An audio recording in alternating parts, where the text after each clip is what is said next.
반갑습니다. 물리화학 첫 번째 강의가 되겠어요.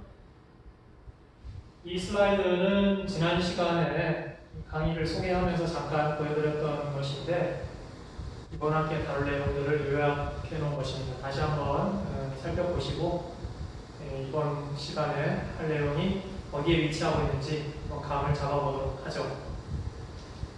크게 이번 학기에 다룰 내용은 스태티스티컬 미케닉스와 키네틱스로 이루어진다고 말씀을 드렸었고, 오늘부터 시작할 내용은 이 스태티스티컬 미케닉스, 스태티스티컬 서모다이내믹스, 통계 역학이 되겠습니다. 자, 이 통계 역학은 우리 주교재에서는 16챕터에서 다뤄지고 있는데, 지난 시간에도 말씀드렸다시피 좀 어려워요. 그래서 우리가 조금 더 쉽게 접근을 하자는 의미에서 다른 교재, 부교재를 활용을 하고, 이 부교재에서는 17, 18챕터에 걸쳐서 이 내용이 소개가 되고 있습니다. 주요 내용들을 살펴보면은 볼츠만 팩터, 그리고 이것을 조합한 파티션 펑션, 이 두 개가 메인이라고 생각하시면 돼요. 이 두 개를 가지고 여러 가지로 전개를 합니다. 그래서 파티션 펑션을 전개해가지고 몰리큘 단위까지 이것을 확장을 시킨다든지 시스템, 앙상블 시스템, 몰리큘 이런 식으로 점점점 미시적으로 세분화해서 들어가면서 이 파티션 펑션이라는 걸 적용을 하고, 아직은 무슨 내용인지 좀 잘 안 와닿으실 거라고 생각이 납니다만은 이렇게 적용을 하고 이 파티션 펑션을 이용해서 여러 가지의 면력학적인 프로퍼티들을 기술을 할 수가 있어요. 이런 식으로 전개가 되고, 심지어는 양자역학적인 이 연구 결과, 계산 결과로부터 면력학으로 연결시키는 이러한 연결고리 역할도 이 통계 역학이 할 수가 있습니다. 그런 어떤 의미를 가지고 있는 이 통계 역학의 자리매김까지 이러한 내용들을 중심으로 살펴볼 것이고, 그런데 이런 내용들을 공부하기 위해서는 여러분들이 수학적인 기초 지식이 좀 필요해요. 물론 이런 것들은 여러분들이 대학교에 와서 일반 수학이라든지 그 다음에 공업 수업 이런 데서 사실은 다뤘을 내용입니다만은 까먹었을 수도 있으니까, 그래서 그러한 수학적인 꼭 필요한 내용들만 한 번씩 먼저 챕터 들어가기 전에 정리를 하고, 그렇게 해서 그러한 내용들을 우리가 좀 더 용이하게 이해할 수 있도록 이런 식으로 앞으로의 수업이 전개가 될 거예요. 자, 그럼 먼저 이 스태티스티컬 미케닉스에 대해서 정리해놓은 부분을 한번 보겠습니다. 자, 제가 매 챕터마다 이렇게 강의 노트를 여러분들께 제공을 해드리긴 할 텐데, 이 물리화학 과목의 특성상 강의 노트를 보고 우리가 이 강의를 진행하기에는 좀 어려워요. 그것보다는 조곤조곤 써가면서 이해를 하는 편이 적절하다고 생각이 됩니다. 그래서 강의 노트를 비록 제가 준비를 하기는 했지만은 이것은 어디까지나 이 강의에서 다뤄지는 내용의 어떤 전반적인 요약본, 이 정도의 의미만 부여하시고, 실제로 여러분들이 알아야 할 내용들은 제가 매 강의 시간마다 판서하면서 설명하면서 그렇게 좀 전통적인 방식으로 진행이 될 거예요. 이런 방식이 좀 올드해 보일 수도 있지만은 이 과목의 특성을 고려했을 때는 이러한 방식이 그래도 가장 효과적일 거라고 생각이 되고, 그래서 이 판서를 하면서 강의가 진행될 것이다, 그렇게 여러분들이 알고 계시면 되겠습니다. 자, 그렇지만 첫 시간이니까 한번 어떤 내용들이 다뤄지는지 간단하게 한번 살펴보죠. 좀 익숙해지지 않은 의미에서도. 자, 이 챕터에서 통계 역학에서 다룰 내용들은 첫 번째로 볼츠만 팩터, 그리고 파티션 펑션, 이것들이 가장 주요한 개념이 될 거예요. 그리고 이런 개념들을 사용해서 여러 가지 서머다이나믹 프로퍼티들을 기술을 할 것입니다. 그리고 양자역학적인 개념과 결합을 해서 몰리큘 단위까지, 우리가 기존의 연력학이라고 하는 어떤 시스템, 정해진 어떤 크기의 시스템, 이렇게 다뤘지 미시적으로 그 안에 있는 애톰, 몰리큘 하나하나 이런 식으로 들여다보지는 않았거든요. 그런 식으로 미시적으로 확장을 해 들어가는 게 또한 우리가 여기서 다뤘던 개념들로부터 가능해집니다. 그래서 이러한 서머다이내믹스가 통계역학적 관점에서 미시적인 수준에까지 확장되어 가는 그러한 대략적인 모양들을 보게 될 겁니다. 자, 지금부터는 그냥 한번 어떤 내용들이 있는지 살펴보기만 합니다. 자, 볼츠만 팩터 뭐 이렇게 생겼어요.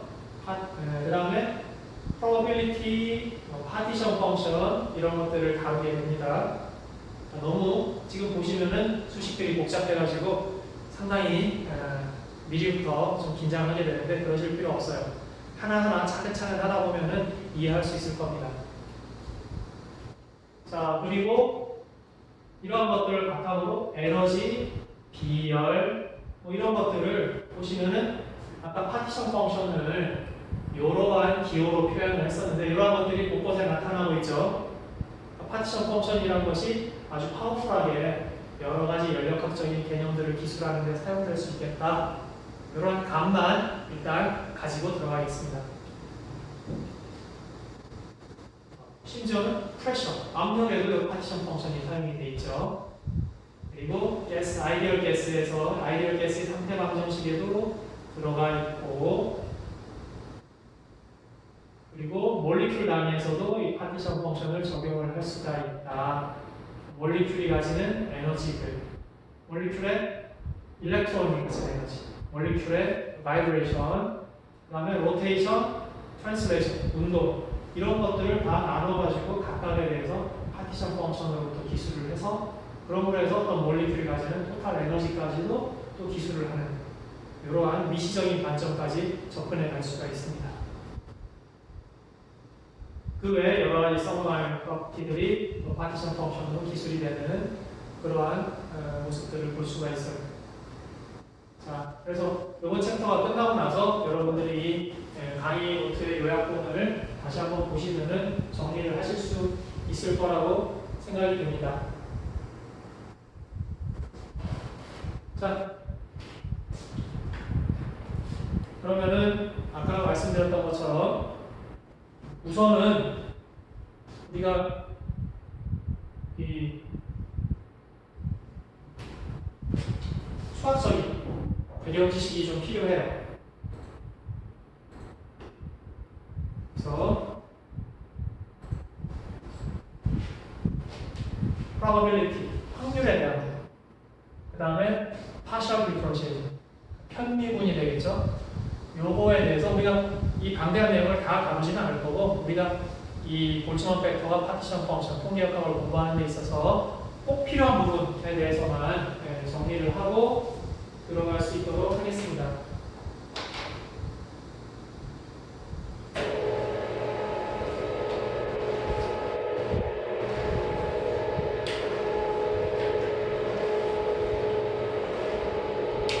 그래서 오늘 다룰 내용은 여러분들 교재에서는 부교재에 매스 챕터가 있어요. 매스 챕터 B가 있습니다. B에 있는 내용, 이 내용을 정리하는 것이고, 우리가 주로 다뤄야 될 메인 토픽은 probability가 되겠습니다.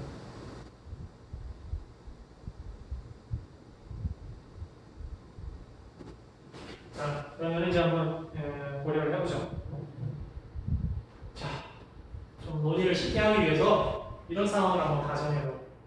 여러분들이 예를 들어서 여기에 50명의 학생들이 있다고 가정을 합시다.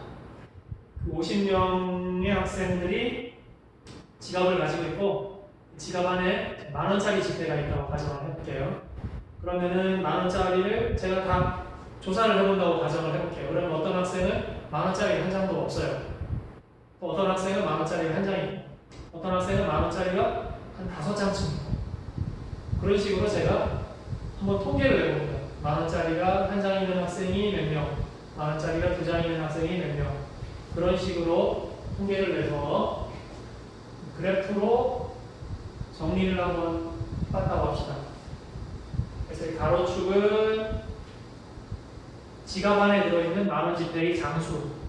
그러니까 만원 지폐의 장수는 한 장도 안 들어있을 수도 있고, 또 한 장이 들어있을 수도 있고, 두 장 있을 수도 있고, 세 장, 뭐 네 장 이러한 여러 가지 경우의 수가 있겠죠. 그래서 이 가로축을 xj라고 이렇게, 그러니까 그럼 얘는 이제 x0가 되는 거죠. 만원짜리가 0장인 한 장도 없는 경우, 만원짜리가 한 장인 경우, 만원짜리가 두 장인 경우, 지갑 안에 만원짜리가 몇 장인 경우, 이런 식으로 해서 일반화시켜서 xj라고 가로축을 표기를 하겠습니다. 자, 세로축은 그 경우에 해당하는 학생 수가 되겠어요. 예를 들어서 5명, 10명, 15명, 20명 이런 식으로. 그래서 제가 세봤어요. 그랬더니 지갑 안에 만원짜리가 한 장도 없는 학생은 없었습니다. 여기다가 그 다음에 만원짜리가 한 장 있는 학생 수 다 세보니까 5명이더라. 이렇게 그래프를 그릴 수가 있겠죠. 마찬가지로 해서 만원짜리가 2장인 학생이 10명이더라. 3장인 학생은 20명, 4장인 학생은 다시 10명, 만원짜리를 5장 갖고 있는 학생은 토탈 5명. 그리고 그 다음부터는 다 0명이더라. 더 이상 만원짜리를 5장을 넘게 가지고 있는 학생은 한 명도 없더라. 이러한 그래프를 그릴 수가 있어요. 이러한 확률 분포를 그릴 수가 있습니다. 각각의 경우에 대해서 경우의 수가 얼마나 되느냐. 그러니까 아직 확률로 환산은 안 됐고 경우의 수에 대한 그래프를 그린 거죠. 자, 그러면은 여기서 제가 첫 번째로 한번 문제를 내보겠습니다. 제가 한 명을 딱 선택을 했어요. 이 한 명을 선택을 했을 때 이 학생이 만원짜리를 2장 가지고 있을 확률 얼마가 될까요? 제가 여기 한 명 A라는 학생을 무작위로 눈 감고 아무 학생이나 한 명을 딱 골랐어요. 그래가지고 지갑을 딱 열어봤는데 이 학생의 지갑 안에 만원짜리가 2장일 확률 얼마가 될까? 여러분들이 이미 직관적으로 알고 있어요. 2장일 확률은 자 토탈 50명입니다. 토탈 50명 중에 만원짜리 2장인 학생이 10명이니까 한 명을 딱 취했을 때 그 안에 만원짜리가 2장일 확률은 5분의 1이다. 이것을 이미 여러분들은 직관적으로 알고 있어요. 그래서 만원짜리가 2장일 확률, xj가 2일 확률, 어떤 학생을 지명했을 때 그 학생이 만원짜리가 2장일 확률. 자, 이렇게 쓰면 헷갈리니까 이렇게 쓰지 말고 제가 좀 번거롭겠지만은 한글로 쓰겠습니다. 한 명을 뽑았어요. 한 명을 뽑았을 때 이 학생이 만원짜리 2장을 가지고 있어요. 만원짜리 2장을 가지고 있을 그러한 확률은 얼마가 될 것인가?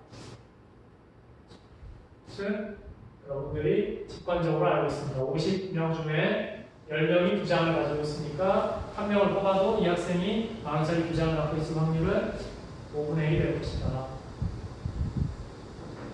이렇게 되는 거죠. 자, 그래서 요거를 갖다가 P2라고 하겠습니다. 2장일 확률. 이렇게 돼요. 그러면은 P1은 얼마가 될까요? 너무 쉽죠. P1은 50분의 5가 되죠. 그 다음에 P2는 50분의 10이 될 거고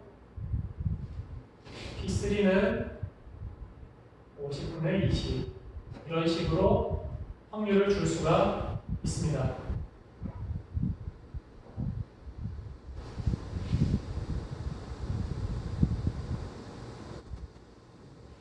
자, 근데 여기서 아주 당연하지만 여러분들이 직관적으로 잘 알고 있지만은 헷갈리기 쉬운, 그래서 한번 개념을 정리를 해야 돼요. 자, 한 명을 뽑았을 때 이 학생의 지갑에 들어있을 만원짜리 개수, 이걸 우리는 기대값이라고 합니다. 근데 그 기대값은 결국은 전체 경우의 수 중에 특정한 사건의 경우의 수. 그러니까 전체 경우의 수분에 우리가 관심이 있는 사건의 경우의 수. 이 확률하고 기대값이 같죠. 한 명을 뽑았을 때 이 학생이 10,000원짜리 2장을 갖고 있을 확률은 전체 학생 중에 10,000원짜리가 2장인 학생의 수와 같다. 기대값은 전체분에 우리가 관심 있는 사건의 확률, 경우의 수 이렇게 결정이 된다는 얘기죠. 기대값과 전체 확률 이것이 매칭이 된다는 거예요. 이 개념 당연하고 여러분들이 직관적으로 알고 있지만 막상 또 나중에 여러분들한테 분명히 혼돈이 오게 됩니다. 그래서 잘 기억을 해두시기 바랍니다. 자, 이렇게 된다면은 그리고 아주 당연한 얘기겠지만은 우리가 여기서 확률을 모두 더한다면은 당연히 1이 되겠죠. 모든 확률의 합은 1이 됩니다. 자, 그러면은 이제 두 번째로 평균 집회수. 학생들의 지갑 안에 있는 지폐의 평균, 지폐수의 평균. 평균 지폐수는 얼마나 될 것인가? 이거를 여러분들은 이미 이런 식으로 구하고 있습니다. 평균 지폐수는 한 명을 뽑았을 때 이 안에 들어있을 기대값하고 똑같아요. 자, 별로 좋지 않은 얘기긴 합니다만은 제가 이 상황에서 한 명 딱 뽑아가지고 아무나 뽑아가지고 그 지갑 안에 있는 돈을 제가 가진다고 생각해 봅시다. 가정일 뿐이에요. 그러면 제가 가질 수 있는 돈의 기대값은 얼마가 될까? 그것은 전체 평균하고 같습니다. 평균적으로 예를 들어서 평균적으로 2.5장을 가지고 있다. 그럼 제가 한 명을 뽑았을 때 제가 가질 수 있는 돈 10,000원짜리 지폐의 개수도 2.5개가 돼요. 그러니까 전체 평균과 한 명을 뽑았을 때의 기대값이 같은 거죠. 그래서 이것은 한 명을 뽑았을 때, 한 명을 무작위로 뽑았을 때 그때 얻을 수 있는 기대값과 똑같습니다. expectation value하고 똑같아요. 자, 이 개념도 잘 알아두세요. 전체 평균이 결국은 한 명을 뽑았을 때 기대값과 같다. 이 개념도 여러분들이 잘, 당연한 건데 헷갈려요. 그러니까 여러분들이 잘 기억을 해주시기 바랍니다. 자, 그렇다면은 이 평균을 어떻게 구하는가? 여러분들 평균 구하는 공식 잘 알고 있어요. 시험 치면은 평균 점수 구하고 이런 거 공식을 너무나도 잘 알고 있죠. 전체 경우의 수 분의 경우의 수의 토탈. 전체 명수 분의 자, 한 장을 가지고 있는 학생, 0장은 없으니까 뺄게요. 한 장을 가지고 있는 학생이 5명이 있고 더하기 10,000원짜리 2장을 갖고 있는 학생이 10명이 있으니까 곱하기 10. 그 다음에 3장을 갖고 있는 학생은 20명, 4장을 가지고 있는 학생은 10명, 그 다음에 5장을 가지고 있는 학생은 5명, 그리고 6장부터는 0명이니까 고려할 필요가 없어요. 이렇게 하죠. 이렇게 구해요. 근데 요거를 다시 한번 써보면은 이렇게 쓸 수가 있어요. 1 곱하기 50분의 5 더하기 2 곱하기 50분의 10 더하기 3 곱하기 50분의 20 이런 식으로 쓸 수 있죠. 똑같은 얘기예요. 이렇게 써놓고 보니까 어떻게 돼요? 요거는 P1이죠. 요거는 P2고 여기는 P3예요. 결국은 평균이라고 하는 것은 혹은 기대값이라고 하는 것은 각각의 어떤 경우의 수에 해당하는 별량에다가 요 경우 각각의 경우에 대해서 그 경우가 나올 확률 각각의 경우의 값에 대해서 경우의 수는 몇 개냐 하는 거고 그 각각의 경우가 가지는 값 한 장, 두 장이에요. 그 값에다가 각각의 값에다가 그 값이 나올 확률을 곱해서 다 더해주면 되는 거죠. 요것을 좀 더 체계적으로 써본다면 이렇게 쓸 수가 있어요. 요 한 장, 두 장, 세 장 하는 거는 값이죠. 각 경우에 해당하는 값이에요. 거기다가 요 확률들을 곱해주면 됩니다. J라는 사건이 나올 확률을 곱해서 이것들을 다 더해주면 되는 거죠. 가능한 모든 J에 대해서. 그러니까 0에서부터 무한대까지 해야 되는데 사실은 1부터 5까지만 의미가 있으니까 사실 J는 0부터 무한대를 하든 1부터 5까지 하든 이 경우는 똑같죠. 어쨌든 가능한 모든 J에 대해서 그 값에다가 그 값이 나올 확률을 다 더해주면은 이것이 바로 평균값 혹은 기대값, 평균값, 기대값 같은 개념이란 말이에요. 요것을 이렇게 평균값은 이러한 표기를 합니다. 자, 그래서 중요한 첫 번째 중요한 개념 평균값이라고 하는 것은 각 값에다가 그 값이 나올 확률을 모두 더한 것이 되겠다 하는 이러한 중요한 개념. 당연한 듯 보이지만 분명히 제가 장담하는데 나중에 여러분들 헷갈려요. 그러니까 다시 한번 잘 봐주세요. 과정 자체는 막힐 건 없어요. 그렇지만 여러분들 헷갈릴 수 있습니다. 평균값은 이렇게 구한다. 그 다음에 두 번째는 이제 자 이렇게 평균값 구하면은 이 경우에는 얼마가 나오냐면은 평균이 여기서는 해보나 마나 대칭형이니까 평균값은 3이 나옵니다. 직접 이 값을 계산해 봐도 그렇고 에버리지 혹은 한 명을 취했을 때 기대값은 3이에요.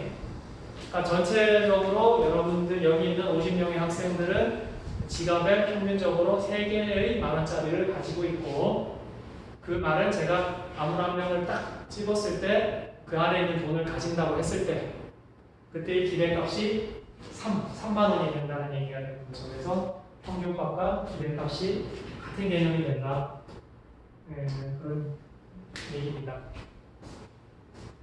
자, 그러면은 두 번째로 우리가 여러분들 시험 보고 나면 흔히 관심 있는 게 평균값. 그 다음에는 이 디스트리뷰션에 관심이 있죠. 디스트리뷰션의 어떤 모양을 나타내는 중요한 개념이 분산 혹은 표준 편차. 분산은 이제 리브레이스하면 표준 편차가 되는데, 자 분산은 어떻게 계산합니까? 두 번째 분산을 한번 또 계산을 해보죠. 저는 여기를 지우고 문장을 쓰겠습니다.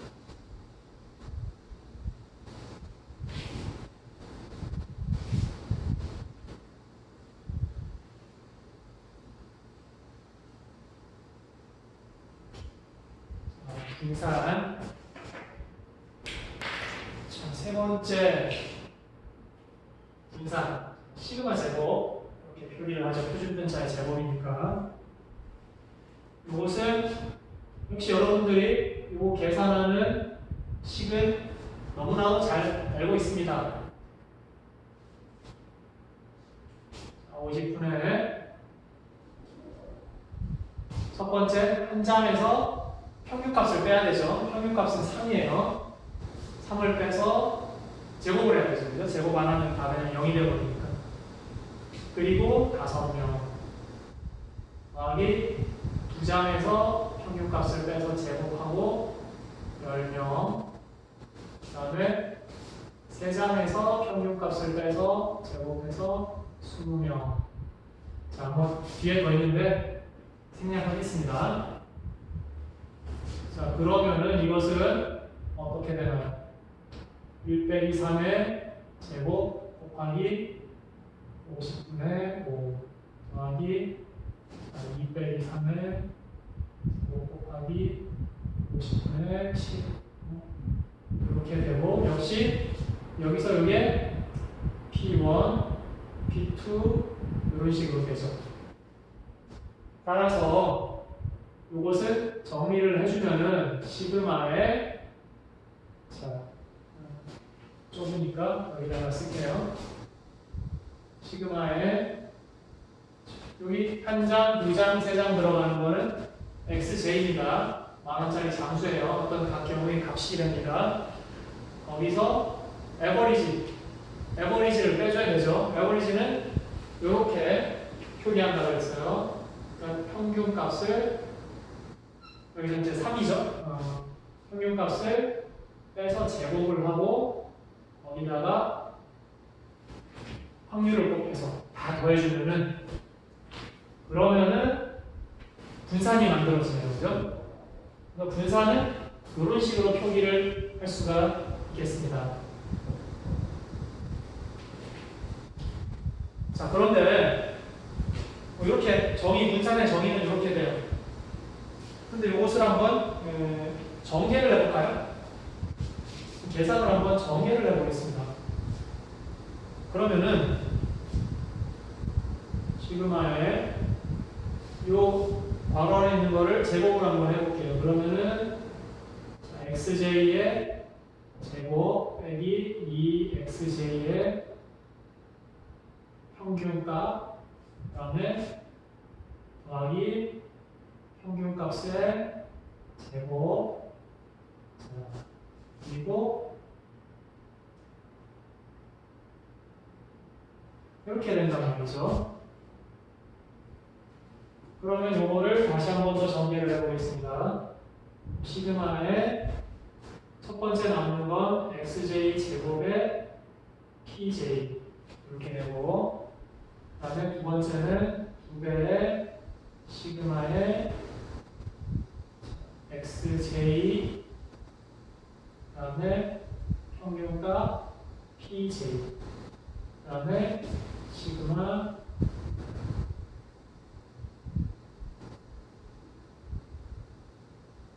이렇게 된다는 거죠. 자, 그러면은 여기서 한번 생각을 해볼게요. 첫 번째, 요 형태를 한번 볼까요? 자, 요 형태는 요 값에다가 확률을 곱해놨어요. 자, 그러면은 이건 평균의 표현형하고 유사해요. 어떤 값에다가 확률을 곱해서 더하면은 평균이 되죠. 근데 값의 제곱에다가 확률을 곱해서 더했어요. 그러면은 요거는 제곱의 평균이 되는 거죠. 그러니까 요거는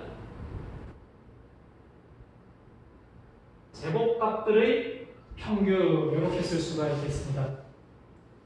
자, 그 다음에 요 부분을 볼까요? 이 부분. 자, 평균값은 정해져 있어요. 여기서는 3. 상수예요. 그러니까 2처럼 앞으로 빼내도 무방합니다. 그렇기 때문에 평균값은 앞으로 빼내고 그럼 남는 것은 여기만 남죠. 시그마 xj, pj. 그러면 이것은 평균값하고 똑같단 말이에요. 그러니까 평균값이 하나 더 생기죠. 평균값의 제곱이 되는 거죠. 그러니까 평균 하나 나오고 남은 거 시그마 xj, pj인데 이 형태란 말이에요.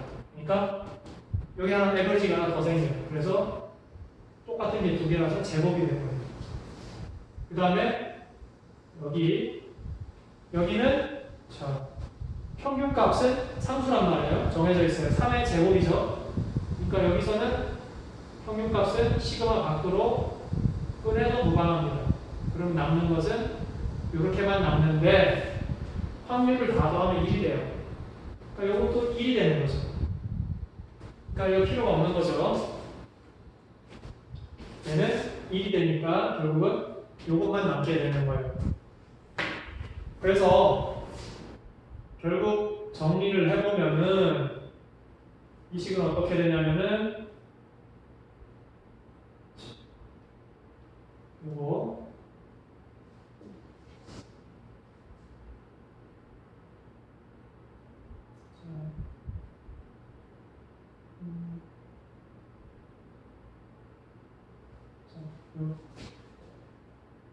요거 하고 그다음에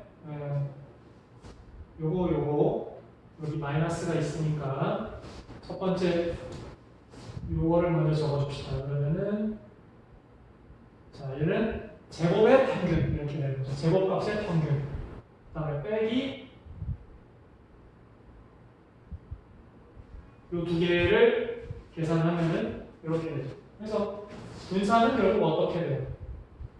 제곱값의 평균 빼기 평균값의 제곱 두 개의 차이를 여러분들 이해를 하셔야 됩니다. 제곱값들의 평균이고 요거는 평균값의 제곱이에요. 그래서 제곱의 평균에서 평균의 제곱을 뺀 것과 같다.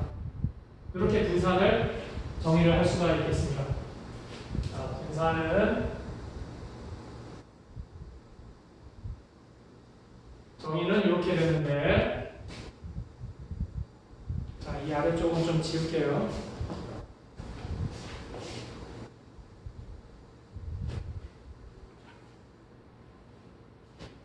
분산은 값에서 평균값을 뺀 것의 제곱을 하고 거기다가 확률을 곱해서 다 더한 것과 같은데 이것은 계산을 해보면 결국 제곱값의 평균에서 평균값의 제곱을 뺀 것과 같다.